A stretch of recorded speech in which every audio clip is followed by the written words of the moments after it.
புற்றுநோயால் பாதிக்கப்பட்ட செய்தி வாசிப்பாளர் சௌந்தர்யா அமுதம் 2 நாட்களுக்கு முன்பு மறைந்தார். தனது கணீர் குரலாலும் அழகான தமிழ் உச்சரிப்பாலும் ரசிகர்களிடம் பிரபலமானவர் செய்தி வாசிப்பாளரான சௌந்தர்யா. கடந்த 6 மாதங்களாக புற்றுநோயால் பாதிக்கப்பட்டிருந்தவர் சிகிச்சை பலனின்றி மறைந்தார். இந்த புற்றுநோய் என்னை ஒன்றுமே பண்ண முடியாது, இதிலிருந்து மீண்டு வந்து மறுபடியும் சாதனை படைப்பேன் என்று கூறியவர் தற்போது நம்முடன் இல்லை. இவருடைய எலும்பு மஜ்ஜையில் புற்றுநோய் உருவாகியதால் தனியார் மருத்துவமனையில் அனுமதிக்கப்பட்டு சிகிச்சையில் இருந்தவருக்கு AML என்னும் இரத்த புற்றுநோய் இவருக்கு உருவாகியிருப்பது கண்டறியப்பட்டது. இந்த நோயால் பாதிக்கப்பட்ட சௌந்தர்யா சிகிச்சை பலனின்றி மறைந்தார். மறைவதற்கு முன்னால் விழிப்புணர்வு பதிவு ஒன்றை அறிவுரையாக தனது ரசிகர்களுக்கு வழங்கியிருக்கிறார். அதாவது, முடிந்தவரை செயற்கையான உணவுகளை தவிர்த்துக் கொள்ளுங்கள், இயற்கையான உணவுகளை எடுத்துக் கொள்ளுங்கள்.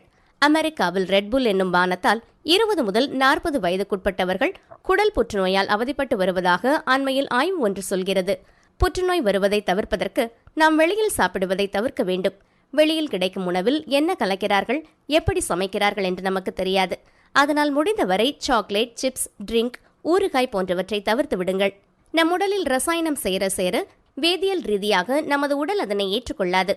முடிந்தவரை ஆரோக்கியமான உணவுகளை வீட்டில் சமைத்து நலமுடன் நீண்ட நாட்கள் வாழுங்கள் என்று தன் மறைவிற்கு பின்பும் மற்றவர்கள் நன்றாக இருக்க வேண்டும் என்று தனது ரசிகர்களுக்கும் மக்களுக்கும் விழிப்புணர்வை ஏற்படுத்தி சென்றிருக்கிறார் சௌந்தர்யா.